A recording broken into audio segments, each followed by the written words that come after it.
É o quadro em que nós vamos falar de notícias engraçadas de TI. Eu trouxe essa notícia aqui por dois motivos. Primeiro, porque a gente estava falando na live passada e assim, eu tô de saco cheio de notícias de IA, tão de saco cheio quanto vocês, provavelmente. Mas enfim, o pessoal só fala nisso. Então saca só.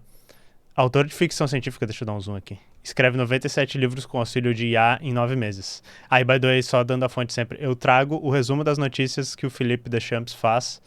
E geralmente eu busco fontes ou trago notícias de outros lugares e tal. Mas para dar crédito pra eles, tem uma newsletter que eles botam as notícias lá.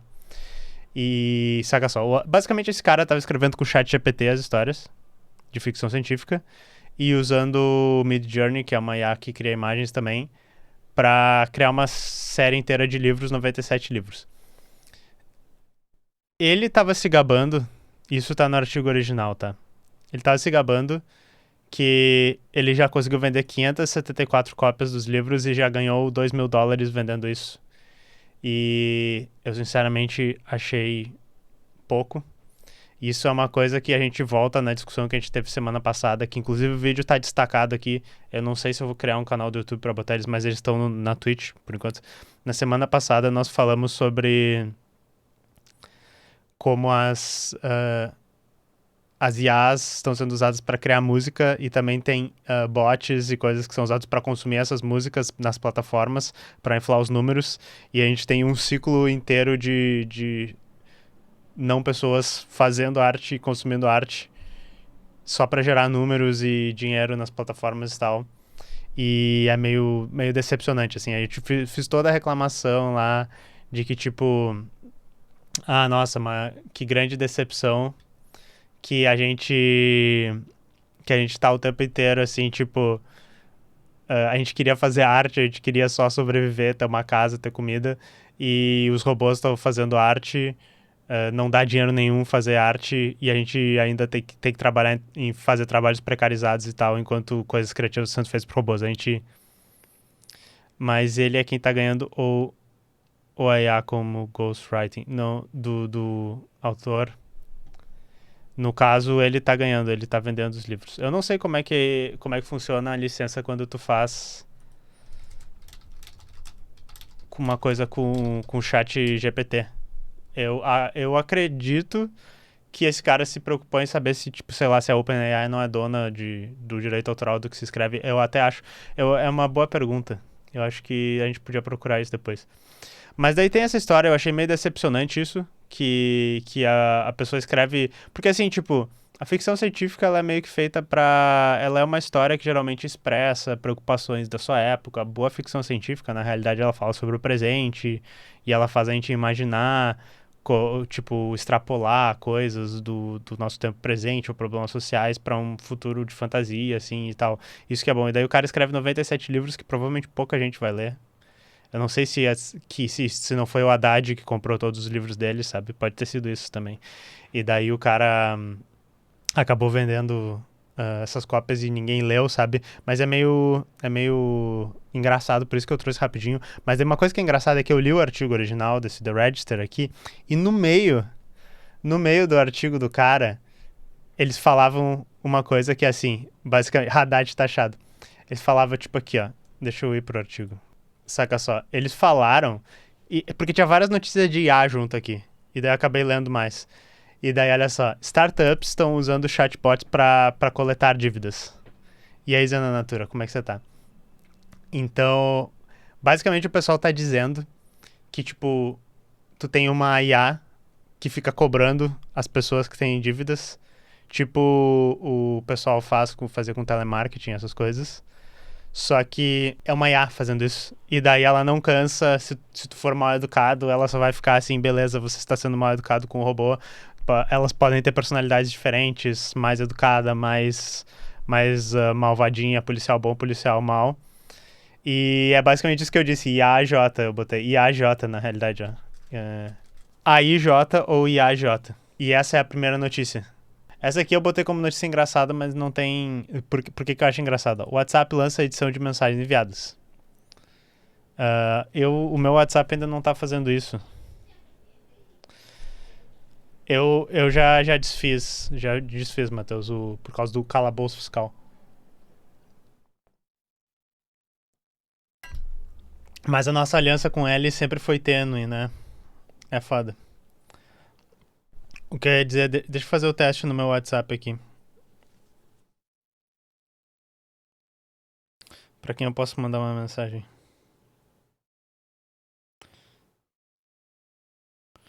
Mandar uma mensagem pra Dé. Teste WhatsApp. Ela vai, tipo, ficar... O que tu tá fazendo? Pressione longamente o botão. Dados copiar. Tá, eu ainda não tenho editar mensagem. O que é engraçado que eu lembrei... Vocês lembram da vez que o Elon Musk criou a... Falou, Túlio. Criou, não, deu uma entrevista logo depois de comprar o Twitter e ele disse: eu não sei por que é tão difícil criar um botão de editar, tu só bota o botão lá e as pessoas podem editar. E daí o cara disse: então você pensou pra solução do problema de, tipo, se eu irritar com um tweet dizendo uma coisa, daí eu editar pra ele dizer outra coisa e todo mundo vai ter retweetado ele e vai ter dado curtida e o Elon Musk fica. E eu só botei isso aqui porque eu me lembrei desse dia. A gente pode até... Eu devia ter achado o vídeo, mas eu acho que é mais um dos vários exemplos que mostra que às vezes era melhor tu perguntar pro programador que fez a coisa por que ela não é possível que... É muito comum o cara chegar com mentalidade de gerente e chegar assim, por que só não faz essa coisa super simples e tal? Por que tu não... Só implementa o treco aí, meu, é 5 minutinhos. Mas enfim, o WhatsApp acho que eles não tinham implementado o negócio da edição ainda, porque tem o problema de que, como é criptografado as mensagens. O Telegram já tinha isso. Mas então, Matheus, eu vou passar um pano pro WhatsApp, porque o WhatsApp funciona de uma maneira diferente. Ele funciona com a questão da criptografia ponta a ponta das mensagens. Mas enfim, é totalmente. É totalmente possível tu fazer isso. Tu precisa... O que tem que acontecer é que, basicamente, pra tu editar uma mensagem no WhatsApp, tu vai ter que ter meio que como se fosse a permissão do outro usuário que recebeu a mensagem pra editar. Porque é como se, tipo, quando eu mando uma mensagem no WhatsApp, ela é uma troca criptografada entre só duas pessoas. No grupo funciona um pouco diferente, porque tem várias pessoas, mas também existe criptografia ponta a ponta. Tem uns vídeos, inclusive aqui embaixo, falando sobre criptografia que eu explico isso. Mas daí a ideia, eu acho que ela é como se fosse uma mensagem nova, e daí os dois têm que concordar que a mensagem nova vai aparecer antes editada e tal. Mas enfim, isso não é super importante. Dá pra editar a mensagem no Zap 2 agora, essa era a notícia. E eu lembrei do... Depois nós vamos ler isso aqui, essa aqui é engraçada. Isso aqui é muito legal, gente. Vamos falar primeiro sobre vamos falar sobre essa, tá? Olha, setor bancário e de seguros liga o alerta para escassez de desenvolvedores em COBOL. Quem é que já ouviu falar em COBOL no chat aí, pessoal? Já ouviram falar em COBOL? Programou em Clipper e Overbuilder e RDAN. Então, minha avó fez um curso de COBOL, exatamente. COBOL é uma linguagem bem do início, bem no início das linguagens de programação, uma das primeiras linguagens de alto nível. E quem domina a linguagem está se aposentando gradualmente e está difícil encontrar novos programadores. Quem domina a linguagem, depois da pandemia aconteceu uma coisa estranha, todo mundo que domina COBOL teve uma morte, uma taxa de mortalidade maior durante a pandemia. E isso, a linguagem foi lançada em 1959. E daí eu tinha pensado uma coisa interessante. Em quantos minutos a gente consegue fazer o Hello World em COBOL? Eu pensei em testar isso aqui com vocês, por isso que eu peguei essa notícia. Porque eu já vi COBOL e tal, eu já... Menos que Java. Porque assim, se a gente tiver muita preguiça, é o que eu tava dizendo, se a gente tiver muita preguiça, a gente pode vir aqui no chat GPT e pedir pra ele me fazer um Hello World em COBOL, é o que eu tava pensando. Vocês preferem isso ou vocês preferem que eu tente achar na internet a documentação? Ia ser interessante, né, pessoal? Eu vou pedir pro chat GPT, porque eu tô com muita preguiça. Manda o bot, Peraí que eu tô logando no... Hello. Could you help me write a Hello World Program in COBOL. Tá, pera aí, vamos ver. Identification, Division, Program ID, Hello World, Procedure, Division. Por que Division? Display, Hello World, Stop Run. Ah, tá. Bem fácil.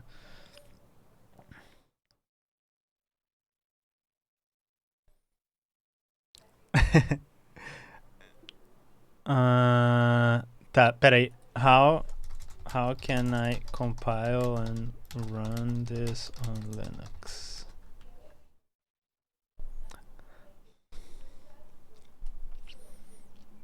OpenCobol. Ele mandou usar o Nano. Tá, vamos ver. Vamos tentar aqui, peraí.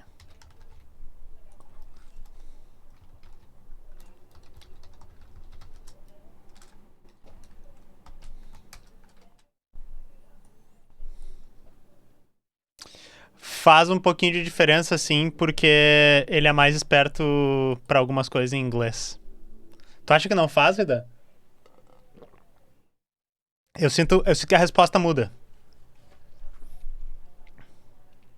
Tu acha que não? Então tá. A gente pode, inclusive, fazer o teste e ver se. Ver como é que é o programa. Tá, vamos ver se a gente roda. Ah, COBOL já tem muita informação. Mas isso que eu tô achando. Vamos fazer. Ô, pessoal, vamos fazer assim, ó. Vamos pegar os empregos nos bancos de COBOL, ganhar 30 pau por mês e perguntar tudo pro chat GPT, quem sabe? A gente vai dizer assim, tipo, ó, tá aqui o código do.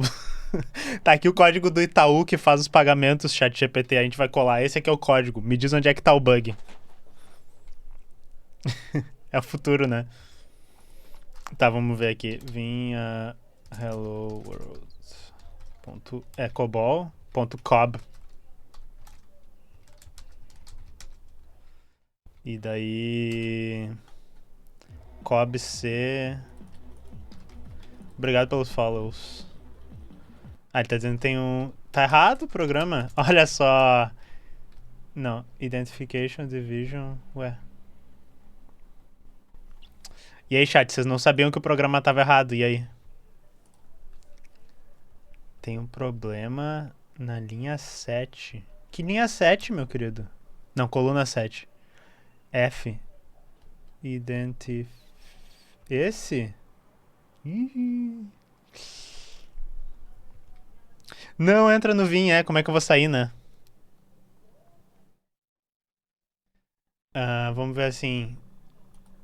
Vamos dizer o erro de programação pro chat GPT. Vamos ver como é que seria o nosso dia a dia se a gente tentasse enganar que a gente sabe COBOL só fazendo o chat GPT. I apologize for the confusion. Tu me deu o mesmo. Ele me deu o mesmo programa, gente. Acho que ele me deu o mesmo programa.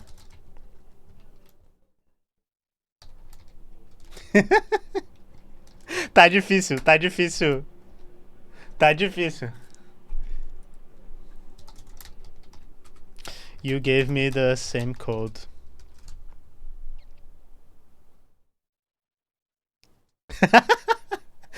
Não é tão fácil. Não é tão fácil, pessoal. Parece que não é hoje que a gente vai substituir os programadores COBOL. Literalmente F. O programa tá dizendo F. Vamos tentar de novo. Why? Tá. Porque eu vou começar a falar em português só. Por que estou tendo esse erro? Ele é ABR? É um caractere inválido na linha 7.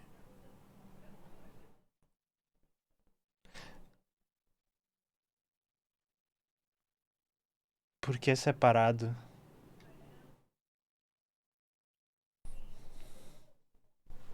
Vamos procurar na internet. COBOL Hello World.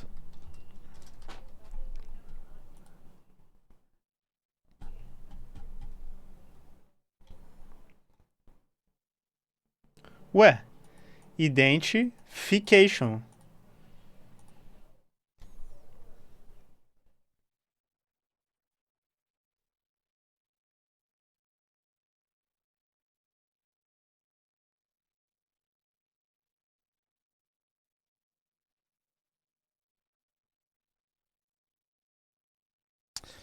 Será que a gente descobriu por que é tão difícil realmente ocupar esses empregos? Eu tô há 5 minutos tentando compilar um Hello World.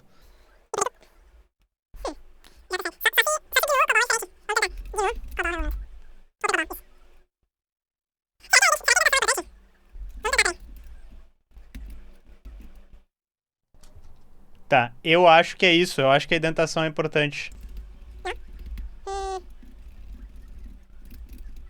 Meu Deus. Meu Deus. Tá, eu sei que Python a indentação é importante. Mas. Tá, vamos ver, peraí.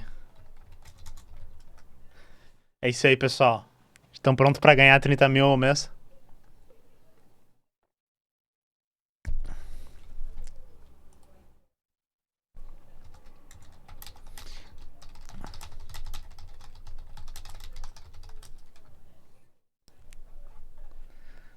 Entendi o problema. No COBOL, a indentação não é estritamente necessária, mas é uma prática comum para melhorar. Ué. Eu acho, eu sinceramente acho que a gente tá levando um gaslight do chat GPT aqui. Mas beleza, a gente descobriu já que, que não é tão fácil ser um programador COBOL. Ah, estranho, talvez seja alguma coisa do Open COBOL, né? Deixa eu só dar uma olhada. Porque olha só, ops, quando a gente veio aqui. Ah, olha só. Quantos espaços? Um, dois, três, quatro, cinco, seis, sete.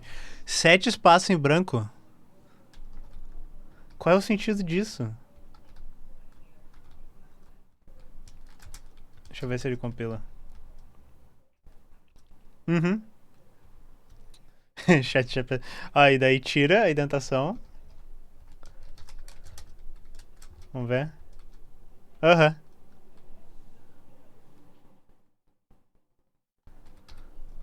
Beleza. É, tá, eu entendi. Vocês entenderam, né, pessoal? Que estranho, tá. É por isso que o cara que programa isso aqui tem que ganhar 60 mil reais por mês. Ganha mais que o ministro do Supremo. Enfim, mas é. E outra coisa que eu lembro também que eu achei engraçado era o Kobo on Wheelchair. Vocês já viram isso?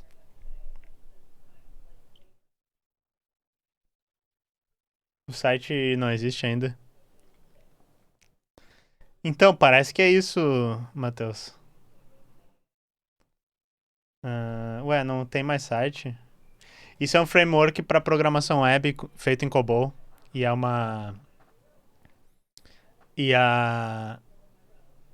Ah, COBOL. Ah, tá, COBOL on Cogs, é isso? Esse era aqui, ó. Um framework para tu usar COBOL para fazer programação web. E daí eu lembro que. Ah, ele piscou, é isso? Peraí.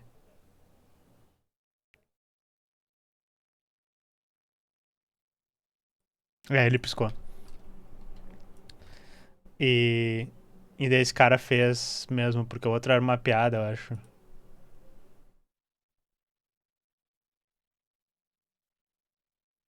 Vamos ver aqui. Cadê o código COBOL? Eu queria ver um código COBOL. Isso parece assembly, né? Eu não sei quem já mexeu assembly. Ah, tá aqui, ó. Esse é o COBOL que a gente conhece. Quando ele fala de division, eu acho que ele tá falando tipo uma subrotina, né? Eu acho que sim, Matheus. Provavelmente é tudo escrito em C já. Mas enfim, essa era a piada. Eu lembro que o símbolo do Kobo na wheelchair era tipo um dinossaurinho. Deixa eu ver se a gente acha aqui.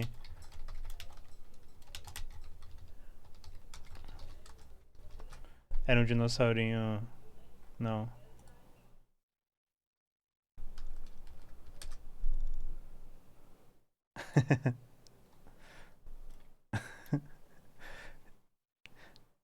e, e é isso aí, basicamente. Esse aqui tá melhor. Esse aqui tá muito melhor.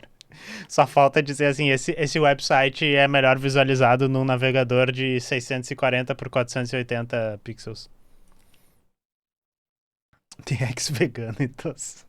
Tá, enfim. Essa era a notícia engraçada do Cobol, mas... Mas, sinceramente, eu acho que eventualmente o, o pessoal vai inventar uma IA que programa COBOL e vai ser mais barato do que pagar os programadores. Então, peguem esses empregos aí enquanto vocês conseguem, pessoal.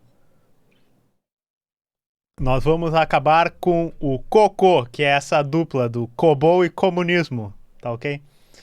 Essa aqui eu achei engraçada, mas ela é engraçada, mas ela é séria. E daí, por isso que eu trouxe ela aqui. Olha só, porta-voz para questões de saúde pública nos Estados Unidos faz alerta sobre o impacto de redes sociais no desenvolvimento do cérebro dos jovens. Vivek Murthy aconselha o desenvolvimento de restrições de idade e padrões de segurança similares a outros regulamentos, como idade mínima para dirigir ou usar certos medicamentos. As informações são do site Stats, tá? O que eu achei engraçado trazer sobre isso. Tipo, eu acho que isso é meio óbvio. Isso também seria uma boa. Eu não sei por que eles já não fazem isso, Matheus. Parece uma lenda urbana esse negócio do COBOL ser um negócio tão difícil. Mas sei lá. Acho que é muito medo de mexer num negócio que roda já. E dá merda. Sim, tá funcionando há muitos anos.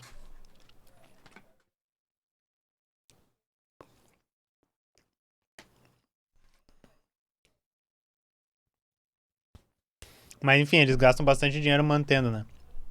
Mas o que é engraçado sobre esse negócio das redes sociais? Não sei se vocês lembram, um tempo atrás, e daí eu trouxe algumas notícias. Porque assim, isso aqui, pra mim, tem. Tem uma vibe de tipo assim, não sei se vocês lembram quando tinha um negócio assim, a China fazendo Covid zero é péssimo. Quando a China tenta ter a política de Covid zero, eles estão sendo autoritários com o seu povo. Tinha umas notícias meio assim, sabe? Enquanto a gente tava com um monte de gente morrendo, a gente tava se fudendo pra caralho, não tinha vacina e tal, né? Aí assim, não estou fazendo apologia de coisas ruins que o governo da China pode estar fazendo e tal. Eu acho que eles. Primeiro que é difícil olhar o que eles fazem e aplicar na nossa tecnologia, na nossa realidade. E também é difícil da gente dizer, não, tá total certo. Eles estão tentando lidar de uma maneira bem diferente do que o pessoal lida aqui. Mas nessa notícia aqui, o que eles dizem? Eles falavam assim, nos Estados Unidos, a gente deixa as crianças fazer o que quiser com computador e videogame, e provavelmente isso é errado. Inclusive, eles começam citando um estudo muito bom aqui, que é, deixa eu ver aqui, Facebook. Não é esse artigo. É o outro artigo que eu trouxe, ele cita um estudo que o Facebook tinha interno, que dizia assim, a gente percebeu que pessoas que usam o Instagram demais têm a tendência, e eles sabem isso por causa que eles fazem perfilamento de comportamento, tem tendência a ter problemas em aceitar a sua aparência. Eles estavam fazendo uma correlação entre o uso demasiado do Instagram, na realidade, com pessoas que tinham desconforto com a sua aparência, geralmente meninas, adolescentes e tal, por causa da óbvia do óbvio comportamento tóxico ali que tem com relação aos filtros, com relação à comparação da sua vida, da sua aparência, das coisas que tu tem com outras pessoas. Isso era um estudo interno do Facebook, algumas pessoas do Facebook vazaram isso. E daí isso foi de há um tempo atrás. E daí na época o pessoal tá dizendo, não, porque a China, não sei se vocês lembram, tinha notícias e elas estão todas listadas por aqui. Tinha notícias de tipo, a China proíbe os jovens de jogarem videogame mais que 3 horas por semana. Era jogos online. Proíbe pessoas a partir de tal idade de ficarem tanto tempo na internet. Tem várias coisas assim.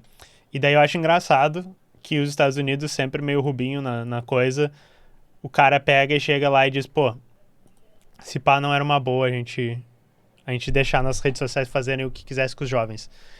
E quando vocês procuram nos Estados Unidos o pessoal preocupado com a influência das redes sociais nos jovens, geralmente vocês vão achar isso muito linkado com o quê?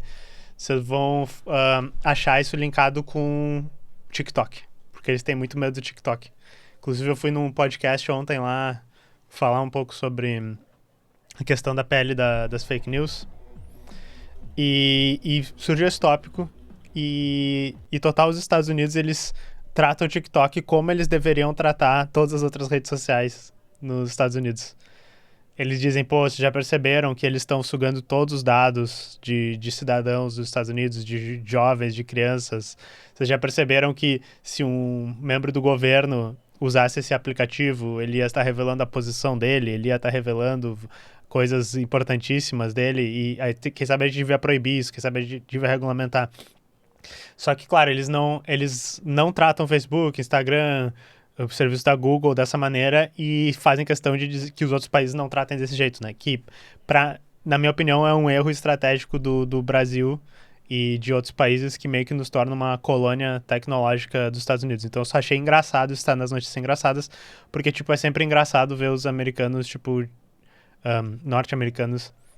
Vocês já perceberam que as redes sociais têm um dano aí pra... Então, enfim, agora eu vou ler o chat um pouco.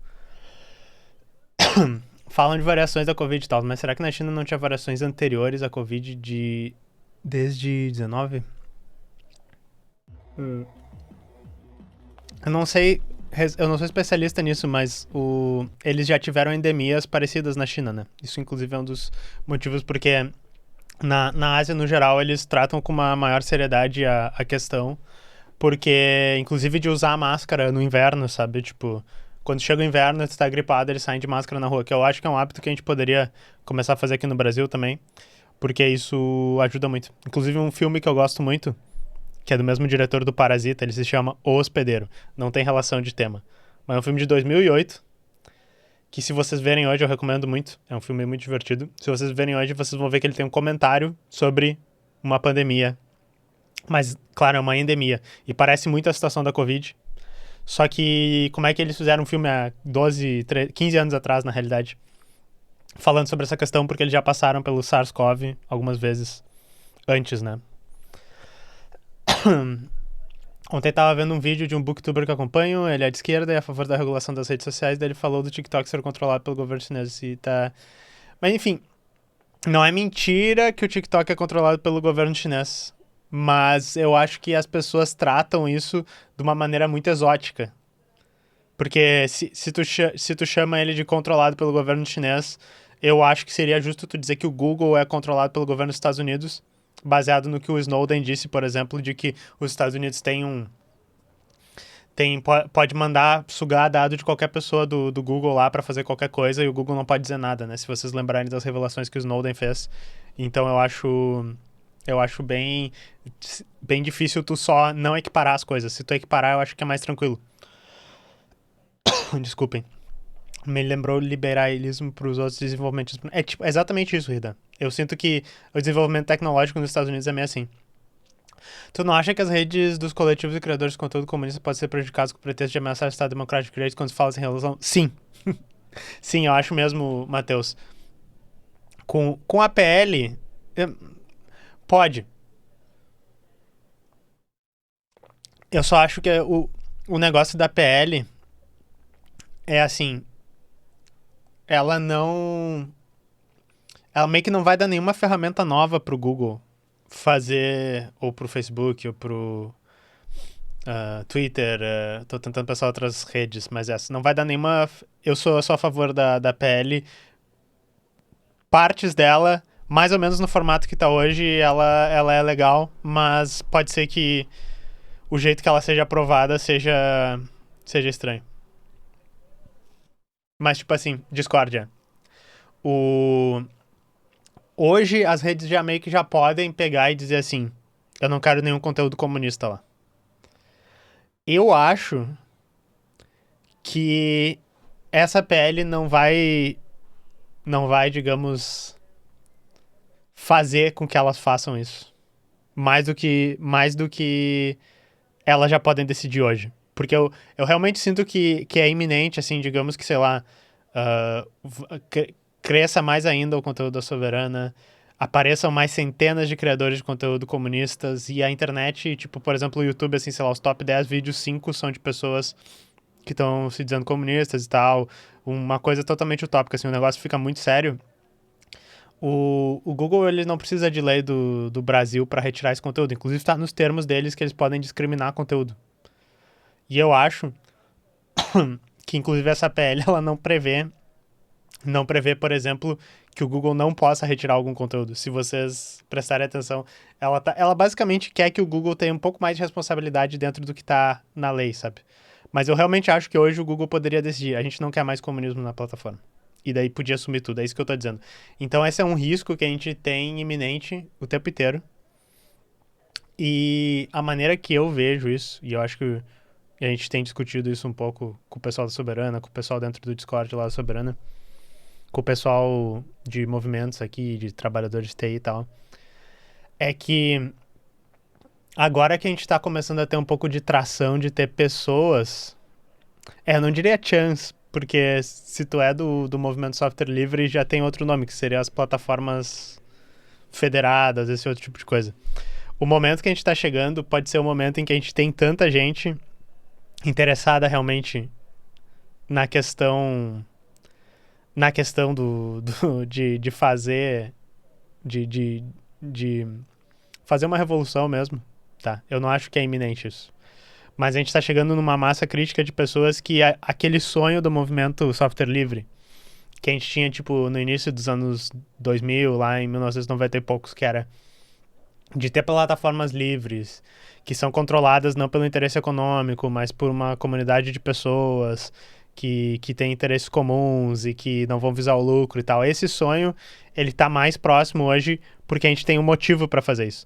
A gente tem um motivo de que não, a gente tem essa ideologia, a gente quer se opor ao sistema capitalista e a gente vai botar o nosso trabalho para fazer essas plataformas.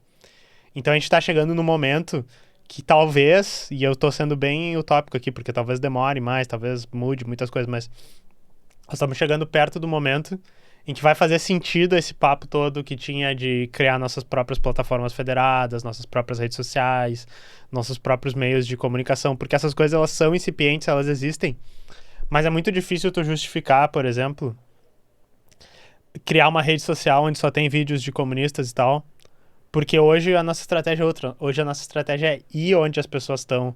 Eu sei que é uma contradição tu tá dentro do YouTube. Mas tu tem que ir onde as pessoas estão, tu tem que mostrar a mensagem pra elas e tu tem que trazer elas pro teu lado, sabe?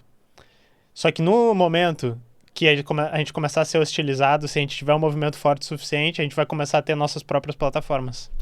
Seria a ideia de, tipo, sei lá, de ter o próprio jornal, de ter a própria rádio em momentos diferentes, vai ser as nossas próprias plataformas. Eu acho. Então acho que é uma luta em duas frentes. A gente está crescendo agora para poder criar uma coisa aberta, poder criar uma coisa que faça frente.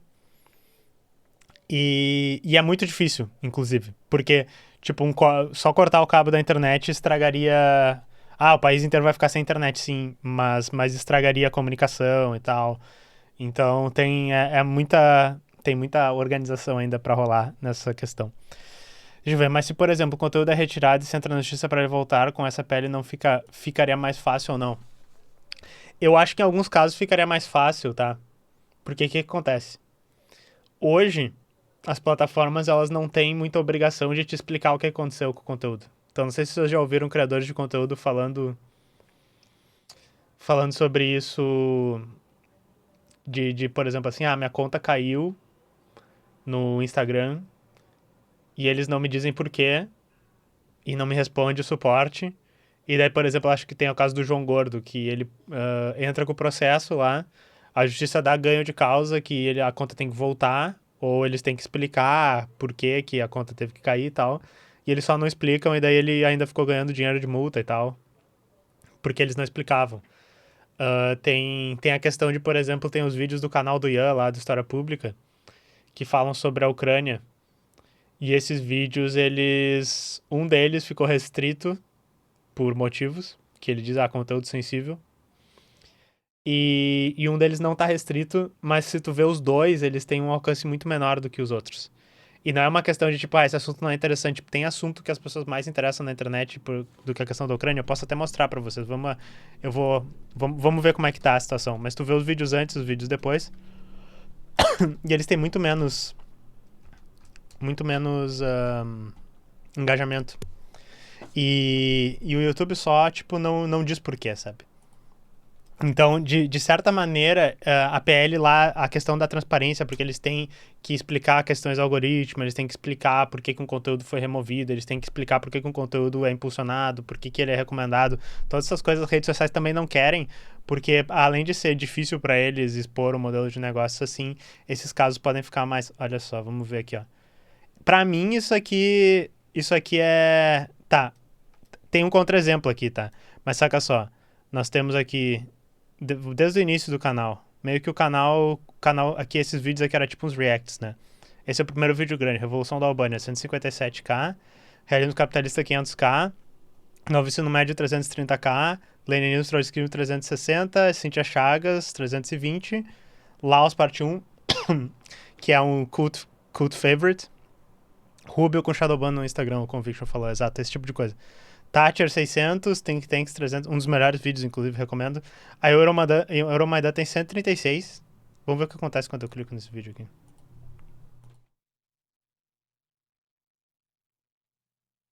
Ó.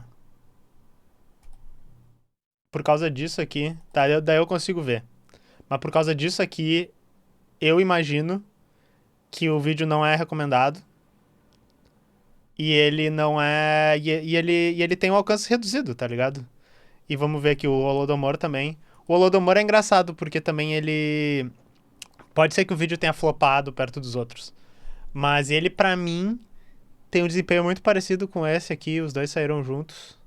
E daí tá, tem esse vídeo do maoísmo, mas esse é tipo um podcast. Talvez seja por isso que ele é... Mas daí tu vê que aqui...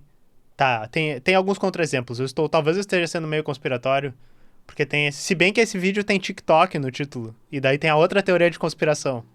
Que é que o YouTube censuraria nomes de outras redes, né? E daí tem, claro, tem esse vídeo aqui. Então, assim... Por que eu tava falando isso?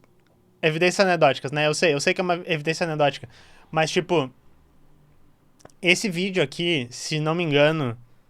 Quando tu vê por que ele tá... bloqueado lá, segundo o Ian me falou, que ele tá com essa coisa... É porque ele tem conteúdo de violência, eles disseram. E se não me engano... É porque mostra um vídeo do protesto lá. E eu não sei se aparece alguém com sangue e tal, alguma coisa assim. É por causa disso que esse vídeo tá restrito. Só que pra mim, se a PL passasse do jeito que tá, acho que eles vão tirar algumas coisas, eles teriam que explicar um pouco melhor essas situações. Então talvez fosse o caso de daí, tipo, tu poder processar e tal. Eu não sei a parte legal quanto à questão disso. Mas acho que algumas coisas iam ficar mais claras. Então, tipo, alguma vantagem aí tem. Se vocês verem o vídeo que eu fiz com o Ian da PL, ele tá... Aqui, ó. Não sei se vocês já viram. Vou colar aqui. Eu explico várias das coisas e daí, tipo, o que é mais interessante é a questão deles mostrarem quanto estão sendo pago nas propagandas. Por que um conteúdo foi recomendado pra ti, se foi por causa de propaganda, se foi por causa do teu perfil, qual é o perfilamento que tem. Eles têm que te dar os perfilamentos de ti dos últimos 6 meses, então eles têm que dizer assim, por exemplo, Lucas, tu é do rock, então tu vê essas propagandas, tu é comunista, então tu vê essas propagandas, esse tipo de coisa. Eles têm que dizer o nome das pessoas que botaram propaganda, então, tipo, nesse sentido a PL seria muito interessante, tá? A questão, porque assim, uma das coisas que a gente tem que saber é que, assim, ó, essa PL específica, nesse momento que ela chega, ela é especificamente por causa do que aconteceu durante a pandemia, durante a eleição do Bolsonaro, durante essa última eleição agora. Todos os crimes que estão ali, quando eles falam do Estado Democrático de Direito, eles meio que estão falando dos bolsonaristas, sabe? Eu acho que a gente pensando questão de comunismo, assim, tipo, não, a gente vai romper com a democracia burguesa e vai ter uma democracia popular, vai ser um processo revolucionário. Além disso, está muito longe. Eu acho que, obviamente, a lei burguesa vai estar contra a gente, obviamente as plataformas burguesas vão estar contra a gente. Então, assim, tipo, não é essa PL que vai mudar a coisa. Eu acho meio estranho esse argumento monarquiano de tipo, a esquerda nunca pode fazer nada para coibir o avanço do fascismo, porque isso, monarquiano e PCO das ideias, porque isso pode ser voltado contra ela. Na realidade, a realidade é que as ferramentas já são sempre voltadas contra a esquerda radical. A gente não tem voz, a gente tem qualquer deslize que a gente tiver pode ser tirado e tal. Então, é basicamente isso. O próprio Polícia Maluco falou isso lá no Flow. Ah, eu vi o podcast dele lá. Mas eu descobri depois, estudando melhor, que a versão dele é um pouco diferente da PL, né? E ele não gosta muito da versão mais nova. E, tipo, ele realmente essa lei é bem bizarra. Você acha que tem infiltrados de ideologias de ódio no PCO? Sei lá, cara. Pra mim, o PCO é uma grande... Pra mim, né? Vou ser atacado pelo PCO agora. É uma grande... Também foda-se, pode me atacar, pessoal. É uma grande junção de oportunistas, que é o Rui Costa Pimenta e algumas pessoas. Gente meio iludida, que é um pessoal mais... Que é um pessoal que a gente chama de esquerdista, que eles, tipo... Tem aqueles princípios, eles estão vendo lá na frente o que precisa ser feito, mas eles não estão conseguindo enxergar direito uma análise melhor do presente, ver as tarefas do presente agora. Não que eu tenha a melhor análise e tal, mas eu não sou trotskista, então... E também eu acho que eles atraem muita gente que gosta do cosplay de esquerda, cosplay de comunista, mas é preconceituoso, acha, tipo, não gosta de lacração. Então eles meio que atraem aquele pessoal que é tipo assim, eu não... O cara olha assim e tipo, eu não tô gostando dos uniformes desses nazistas aqui, mas eu quero ser preconceituoso, eu não gosto de mulher, não gosto de gay e tal, e daí ele olha pro PCO e diz, esse pessoal tá falando tudo que eu gosto, mas eles têm cosplay de comunista. Tem gente assim lá, eu não tô dizendo que todo mundo do PCO é assim, mas tem gente assim. E daí eles estão... Porque eles estão sempre defendendo as mesmas coisas que esse pessoal. Eu acho bem contraproducente o trabalho que eles fazem. Isso, é exatamente isso. Tu fica vendo os monarcas das ideias, o pessoal de direita maluco e diz, estou cansado de concordar com o PCO. E a gente fica, Isso fala mais sobre o PCO do que sobre vocês. Tipo, um nacionalismo sem conteúdo revolucionário, ou, né, com conteúdo revolucionário, cosplay e um reacionarismo moral, exato. É bem complicado. Mas então, pessoal, qual notícia a gente tava? A gente tava falando sobre essa questão do TikTok, né? Exato. Pode usar a ferradura com o PCO. Pode usar, eu deixo. Eu gostei dessa notícia, eu nem procurei, tá? Eu nem procurei muito sobre essa notícia, eu só achei engraçado. Porque, olha só, eu vou ler pra vocês. IA super avançada poderá tornar-se uma super babá dos humanos no futuro, alerta Elon Musk. Essa IA não tentaria destruir a humanidade, mas poderia colocar as pessoas sob supervisão rígida, assumindo o controle de todos os sistemas computacionais e de armas, limitando ou impedindo o crescimento da humanidade. As informações são do site TechCrunch. Aí eu acho muito engraçado. Porque, tipo, já que a gente tava falando do Monark, vamos falar do nosso Monark da África do Sul, bilionário, né? Ele, tipo assim, sabe aquele risco de IA que tem, de, tipo, extinguir os nossos empregos, de precarizar nossos empregos, de talvez causar a destruição da raça humana, uma singularidade em que ela se... Não, o pior é que imagina se ela diz assim, Elon Musk, você não pode mais falar coisa racista. Eu tô com todas as armas da Terra aqui e agora você está sob meu controle rígido, Elon Musk. Você não pode mais falar o que você quiser no Twitter. O Twitter é meu agora e a N-word está proibida no Twitter. E daí o Elon Musk, caralho, vocês já perceberam que as IAs têm esse perigo, gente? E aí, Comunarte? Então é por isso que essa é a minha interpretação disso. Não quero ler a notícia.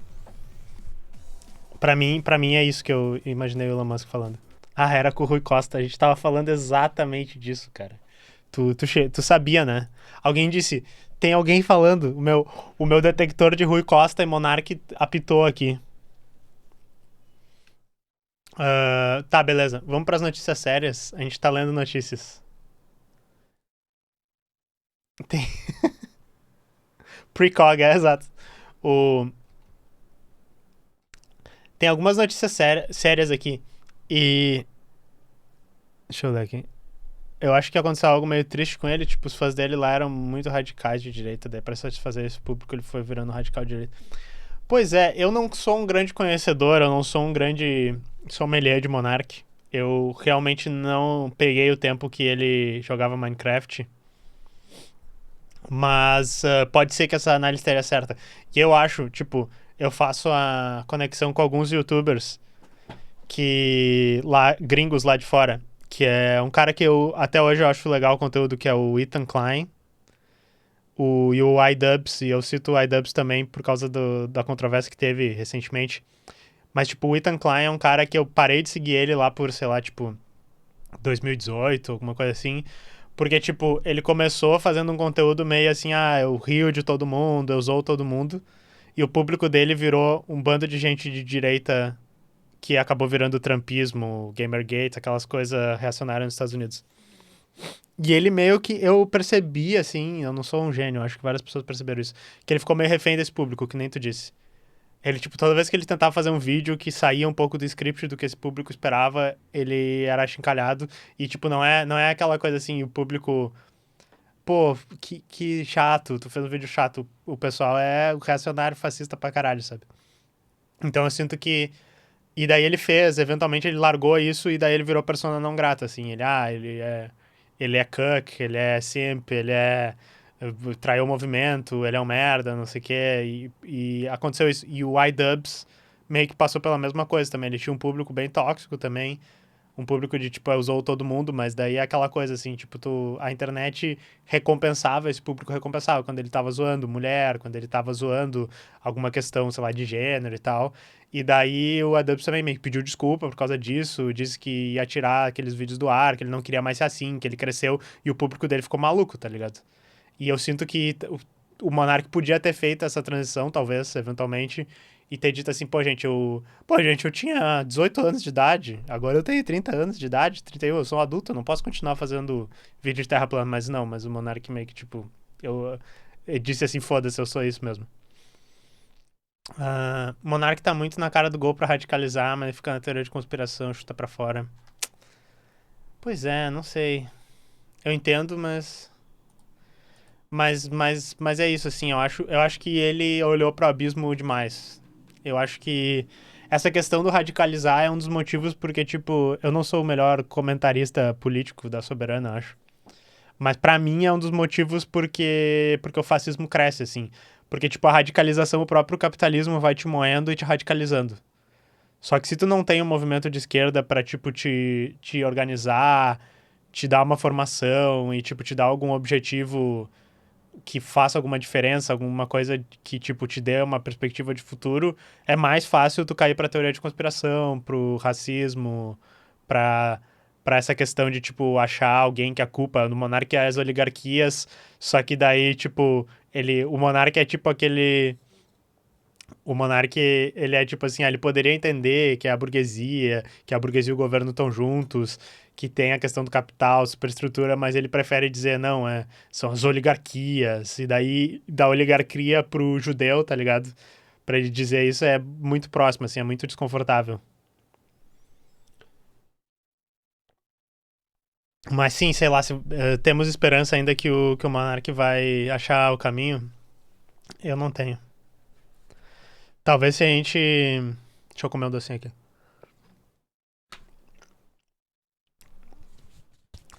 Talvez se a gente fizesse um esforço organizado de ficar, tipo, 6 meses só indo comunista no Monarch Talks. Tipo assim, só vai comunista no Monarch Talks. O pessoal, tipo, fica crucificando, né? O pessoal da esquerda que vai falar com o Monark, mas não, vocês não estão entendendo, pessoal. 6 meses, assim, limpo. Jorge Soros, exatamente. Mas 6 meses limpo, só vai comunista lá. Só o melhor do melhor.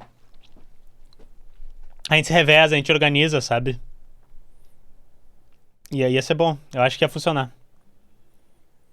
Tá, vamos falar de tecnologia. Eu trouxe essas notícias aqui, mas eu não vou super ler elas, mas para falar de uma coisa que eu acho muito interessante. Inclusive, acho que a gente podia expandir um pouco de uma outra live. Que é tipo assim, tinha extensões do VS Code, que o VS Code é esse editor de texto que é tipo o Visual Studio mais levinho, né? Os programadores aí sabem. E aí, pessoal? Vocês sabem quem vocês são. Três dessas extensões, tá aqui escrito, elas tinham um código malicioso. E daí era basicamente um código que rodava um shell na tua máquina. A ideia é que basicamente o código rodava um programa que daí um computador remoto pode rodar pode rodar comandos na tua máquina. É uma tática de infiltração comum. Se tu consegue infiltrar uma máquina, rodar código nela, tu tenta rodar um shell, né? Que o shell seria isso, um cara que fica esperando comandos de um computador remoto. Então o que é interessante nisso aqui é que a gente fica o dia inteiro rodando código que foi feito pelos outros.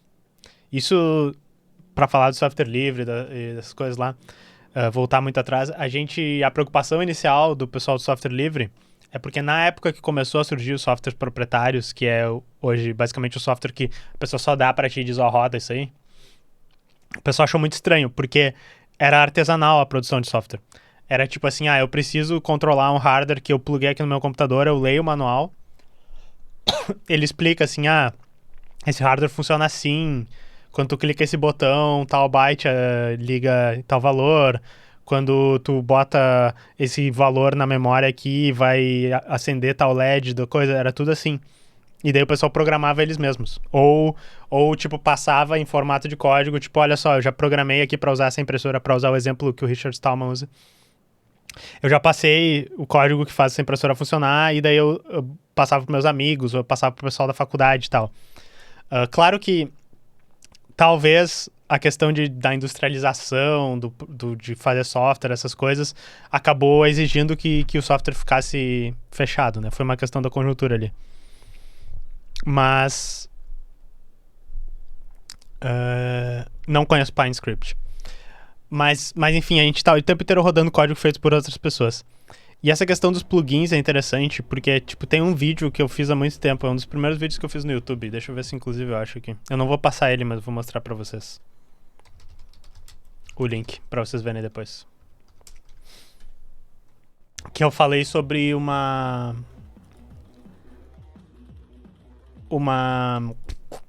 vulnerabilidade do Node.js. Tá aqui os vídeos, ó. Que não era uma vulnerabilidade do Node.js, era uma biblioteca do Node.js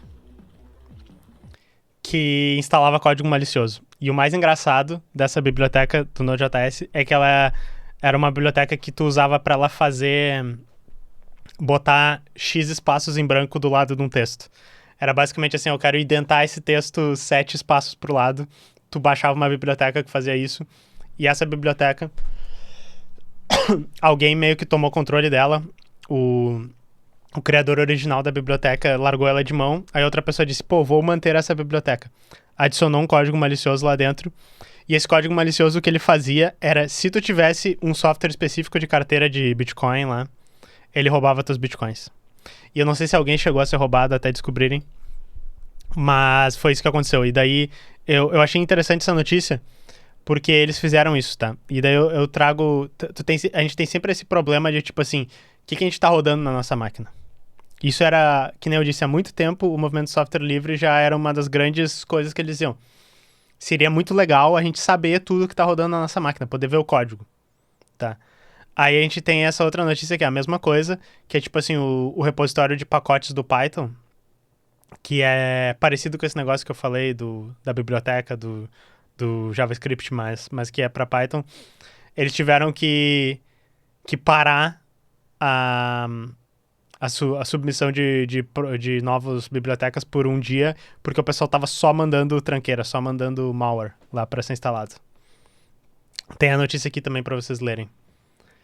E talvez isso tenha a ver, eu estou fazendo a ligação, eu não cheguei a ler a notícia aqui, mas talvez a gente possa ler e eles digam, talvez isso tenha a ver com os modelos de IA agora que escrevem código, talvez esteja fácil demais, tipo, tá fácil demais criar código malicioso.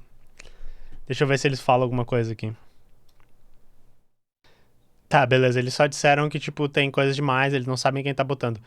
Mas, tipo, o pessoal tá tentando pra caralho botar isso. Deixa eu dar uma lida no chat. Toda empresa tem dependência externa, vai saber se o idiota não faz essa sacanagem. Isso é... Exato, Ridan. Isso é um perigo.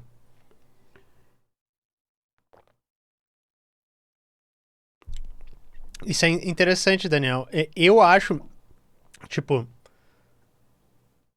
por um lado, tá certo o pessoal fazer isso, a auditoria e tal, e eu acho que quanto mais importante é o produto da empresa, mais isso deveria acontecer. Mas eu acho que não é a realidade de todas as empresas fazer isso. Porque, tipo, isso é que é meio a faca de dois legumes do software livre no capitalismo. A gente tinha que fazer uma palestra sobre o problema do software livre no capitalismo. Tem outras pessoas que falam sobre isso, às vezes até não nem pela perspectiva comunista. É que, tipo assim, a gente já trabalha meio precarizado cada vez mais, porque o pessoal da computação tá rolando as demissões, tá rolando um monte de horas extras, mal remuneradas e tal, por causa de toda essa situação. A gente sabe que a gente faz mais trabalho do que é necessário, a gente tá sempre atrás dos prazos, sempre, tipo, o cliente sempre quer botar uma coisa a mais, muda, as requisições tem todo esse problema.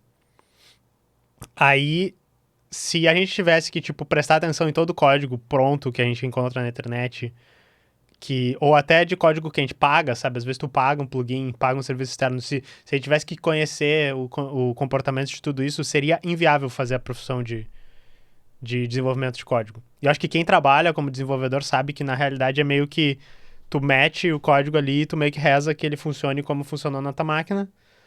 Porque, tipo, tu testa em produção, não sei o que, mas pode ser que fique anos ali com um bug sendo explorado ou um bug existente e tu não sabe, tá ligado? Então tu trabalhava em banco, daí já viu. Sim, eu acho que o pessoal do banco tem mais a gente falou inclusive do COBOL agora há pouco. Tem muito mais a perder se um problema desse acontecer. Mas pensando nos bancos diferentes, tops e modernos que tem aparecido aí, já aconteceu vários vazamentos e falhas de segurança com eles, né? Então é uma coisa que eu acho que a análise ainda tá certa de que, tipo, a gente não consegue hoje. A gente não consegue. O software livre ele acaba sendo meio que quase um tapa-buraco de tipo, não, deixa eu usar tudo pronto, o que já tá aqui, torcer para que não tenha nenhuma falha de segurança que a gente não conhece, porque vai ter. E vamos embora, porque tem bug para resolver, tem issue para resolver e a gente não tem tempo para resolver tudo isso. E daí, por que eu tava falando? Porque essa questão do... Por que eu tava falando sobre essa questão do malware e de fazer a auditoria, que nem o Daniel falou? Porque, na real... Desculpem. Tem duas histórias muito legais que eu queria trazer pra vocês. Deixa eu ver, eu devia ter separado elas antes, mas nós vamos fazer um DuckDuckGo delas juntos. Era...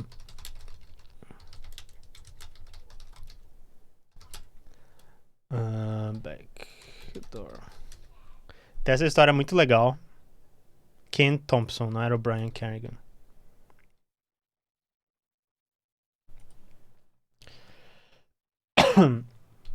Eu quero trazer um dia. Inclusive ele fez isso em 1984, ó. Coincidência? Acho que não. O Ken Thompson, pra quem não sabe, é o criador da linguagem C, junto com o Brian Kerrigan. E tem uma história muito boa que ele conta. E eu não sei se ele conta. Deixa eu ver aqui. Agora que eu sei que se chama Ken Thompson Hack. Deixa eu botar em português. Ken Thompson Hack português. Que ele conta essa história, tipo. Assim, haha, imagina que divertido. Que divertido que seria. Ah, pá, pá, pá.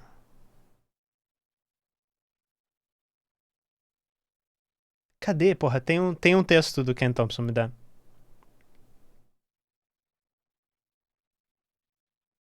Definition ou Ken Thompson Hack, pode ser.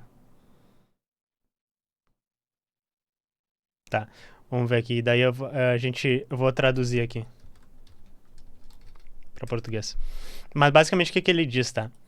Ele diz assim, gente, eu criei o compilador da linguagem C, tá? Imagina que divertido seria se no compilador da linguagem C tivesse um código lá dentro. Tá, uma porta dos fundos. Ele explica assim, ó. Imagina se dentro do compilador da linguagem C tivesse um código que dissesse assim, quando eu compilo um compilador da linguagem C, esse é o pulo do gato, tá? Eu vou desenhar pra vocês. Vamos desenhar.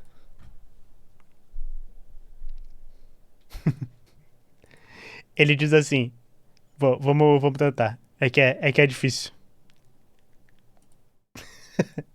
Ele diz assim, ó, esse aqui é o compilador da linguagem C, tá? Esse aqui é o compilador da linguagem C. Aí ele diz assim, ó, vocês entra código aqui, essa folha de papel aqui é código. Entra código e sai programa. E o programa eu vou fazer uma cog aqui, como é que é uma engrenagem, tá? Isso aqui é um programa. Entra código, sai programa. Isso, design is my passion. Aí ele disse assim, ó, imagina que dentro do compilador tivesse um código que diz assim, quando a gente estiver compilando o teu sistema operacional, que no caso era o Unix na época, se o nome do usuário que estiver fazendo login for Ken Thompson, então deixa ele entrar sempre.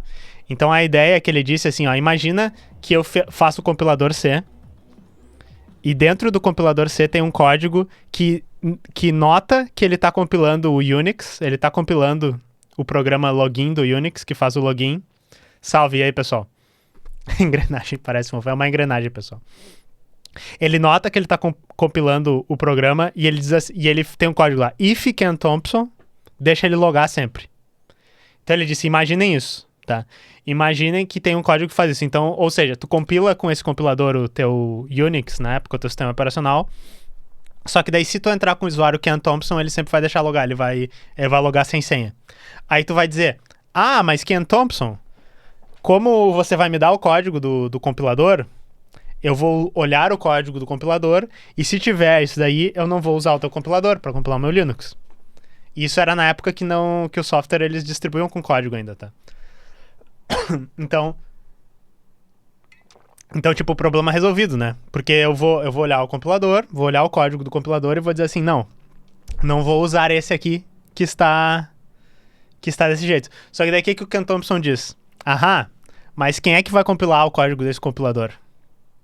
E daí aqui que nós vamos mais profundamente, pera aí. Vamos aumentar. Nós temos que ir mais fundo.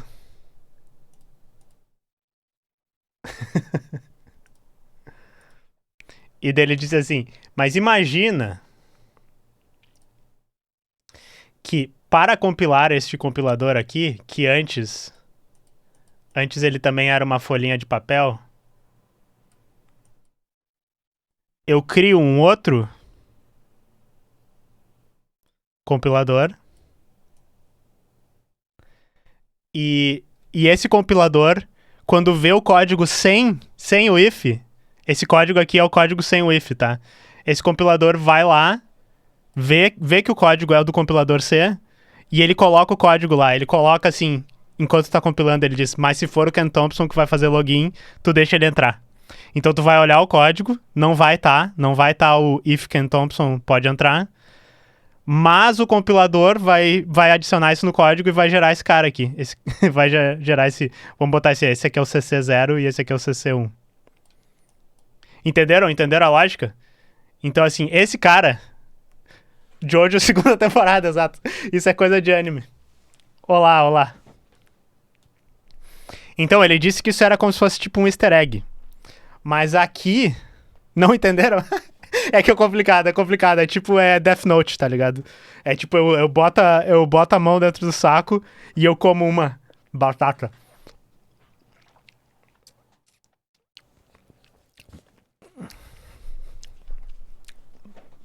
Tá no nível F, né, patriota? Mas enfim, o que... Eu vou tentar explicar de novo, mas só pra você tentar entender. Quem fez essa...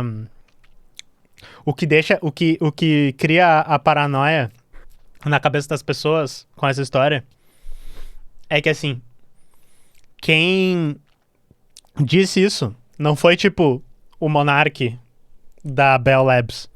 Não foi, tipo, o argentino da live da urna eletrônica. Foi o cara que criou o compilador C. Na época. Um dos dois caras. Tá no nível if 22 da E13. Sim, suco de corve. E aí, cara, eu sou parente do tio Chico. Ele é meu primo. Da saudosa cidade de Ijuí. Mas então, vamos tentar explicar de novo. O que eu tô dizendo é que, assim, ele disse assim, você não pode confiar no seu compilador. Pode ser que tenha um segredo, né? Um backdoor no seu compilador que quando ele vai gerar, ó, eu vou dizer que quando ele... Esse aqui é o código login. E que diz assim, ó, se você vai gerar um programa infectado aqui, eu vou fazer, tá? Porque ele vai ver o código do login e vai colocar o backdoor. Aí você diz, não, Ken Thompson, mas eu vou compilar eu mesmo o código do compilador se tiver esse código que coloca a infecção dentro do meu programa, eu vou tirar ele. Daí ele disse, mas é que se o compilador que compila o teu código sabe disso, ele coloca de volta. Então ele meio que fez esse problema aí pra gente e ele meio disse, haha, não seria engraçado se eu tivesse colocado isso no sistema operacional que todo mundo usa? E daí todo mundo ficou tipo, nível teorias de conspiração, sabe? Mas o problema é que isso, eu não sei se eu vou conseguir. A gente falou um pouco já sobre política, Patakis, mas a gente pode começar a falar sobre política baseado nisso, porque... Dele até... Talvez a gente não se conheça, mas ele... Às vezes eu encontrei alguns amigos dele e tal, mas enfim, manda um abraço pra ele. Ou eu posso mandar um abraço teu pra ele também, lá no nosso grupo do Zap. Muito obrigado. Mas isso é só uma tangente. Mas, enfim, não sei se vocês mais ou menos entenderam isso, mas é aquele problema de quem olha os olhadores, né? Então, assim, ó. Não sei se vocês conhecem... entendi, saquei. Não sei se vocês conhecem, deixa eu achar no Android aqui. No Android, a gente tem a loja do Google, que a gente... E na Apple também, a gente tem a loja da Apple, né? Que a gente baixa nossos softwares. E o problema dessas lojas é que, tipo, tu meio que tem que confiar que a Google olhou o código e não tem nada malicioso ali no meio. Ou até que tem e eles não se importam. Ou daí a gente tá falando de confiar no código do Google. Este é o dilema do software proprietário, que a gente chama. Um dos dilemas. Mas tem um problema a mais nisso. Que é o problema do tipo assim, mesmo que tenha o código fonte, será que quem compilou esse código... Porque quantas vezes vocês compilaram o próprio programa que vocês usaram? Vocês que são programador, que vocês usam Linux, os caralho A4, ou vocês usam Windows, mas usam software livre, ou vocês baixam software livre no Android e tal. Quantas vezes foi vocês que pegaram o código e compilaram o código que tava lá? Falem aí no chat, quantas vezes foi? Claro que tem app malicioso na Play Store. O tempo inteiro tem acontecendo casos assim.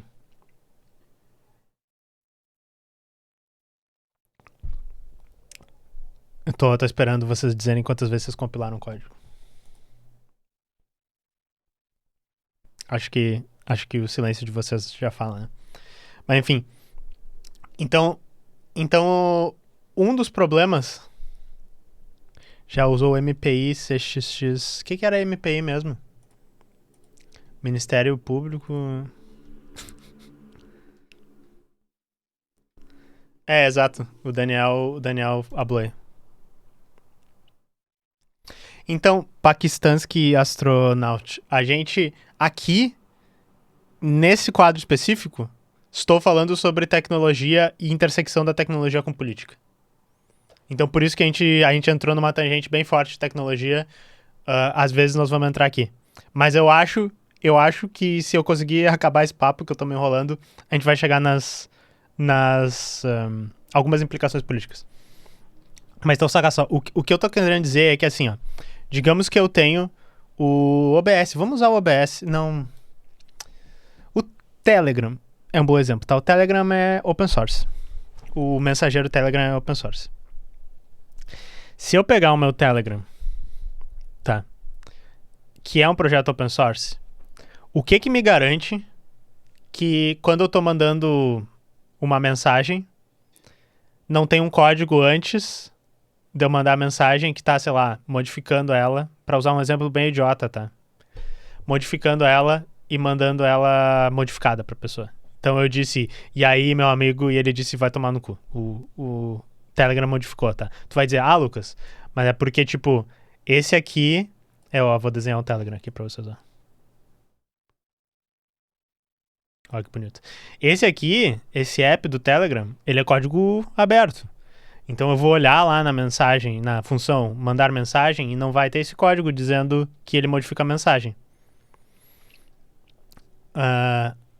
Só que o que acontece? Foi tu que compilou o código-fonte? A gente não tá nem entrando na paranoia da coisa de antes. Foi tu que compilou o código-fonte? Ah, não, eu baixei da Play Store. Ou, ah, não, eu peguei o APK no site do Telegram. Então o que garante que não tá isso aí? Tu abriu o APK pra ver se o código lá, baixo nível, tá fazendo aquilo? Não abriu, né? Então tem isso, tem essa primeira coisa. E daí, assim, é idiota o exemplo de, tipo, ele está modificando a mensagem, mandando. Esse exemplo é idiota. É uma coisa que a gente notaria que ele tá fazendo. Agora, se ele, quando tu mandar um endereço Bitcoin, por exemplo, ele modificasse... Quando tu mandar um Pix, tu manda... manda Pix pra essa coisa aqui. Manda o Pix de 20 mil aqui. Dessa venda totalmente idônea que eu estou fazendo para você, meu amigo. Manda pra essa coisa. Daí ele muda o Pix pra pessoa mandar pro Pix diferente, por exemplo. Só nesse caso ele detecta. A gente tem como saber? Não. Daí assim, não, beleza, vou compilar meu próprio código. Aí tem o grande problema, que é difícil pra caralho compilar códigos e compilar tudo. Tem alguns sistemas operacionais que tentam fazer isso. Aí, por exemplo, no Android tem um projeto que se chama F-Droid.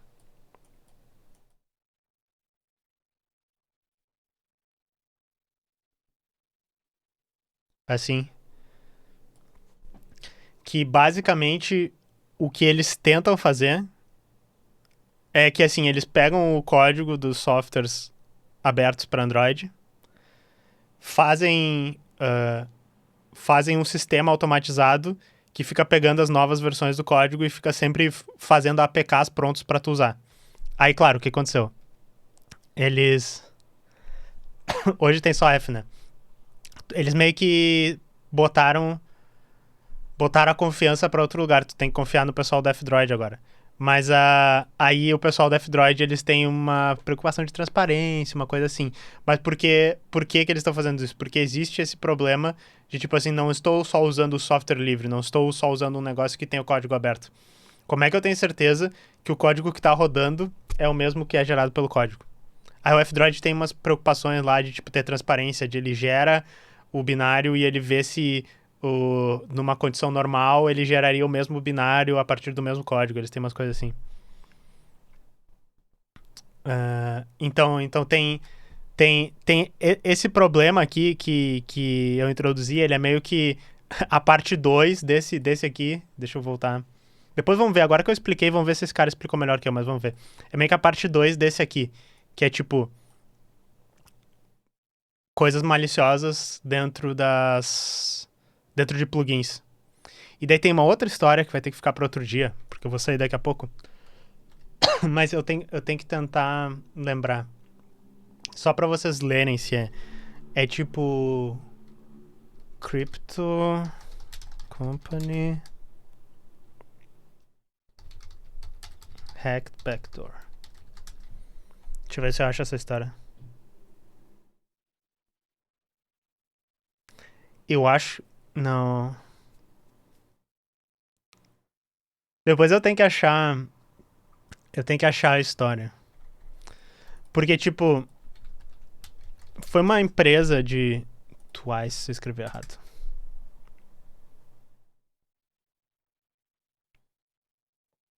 Foi uma empresa que eles eram uma empresa de criptomoedas e hackearam eles e roubaram um monte de moeda que eles tinham.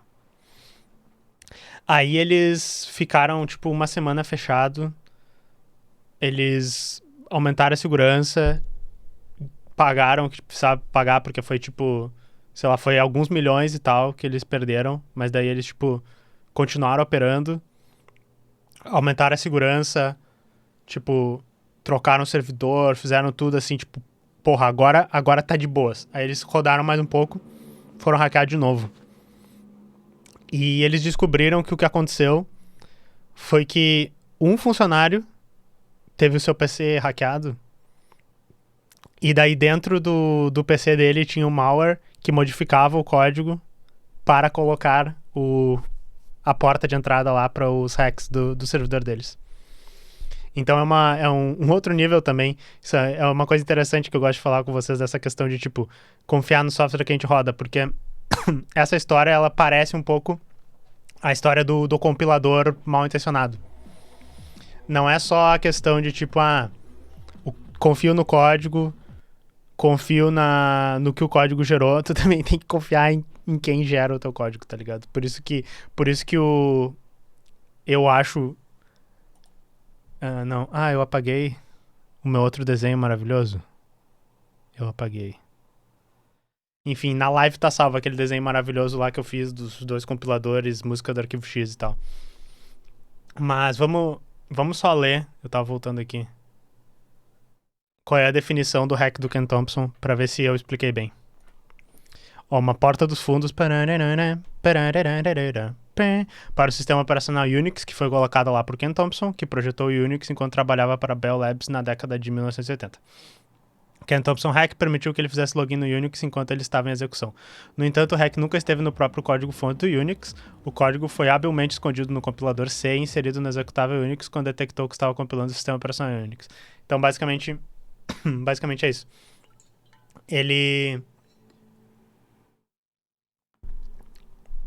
Eu acho que eu expliquei com um nível de indireção a mais. Eu não sei se eu expliquei errado, mas basicamente é isso. Basicamente, tipo, o compilador vinha batizado.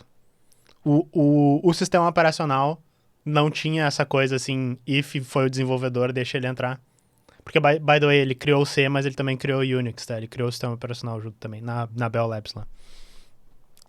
Obrigado pelos 2 follows, Mr. BRTTRX, porque o programa veio batizado. Valeu, pessoal. Muito obrigado.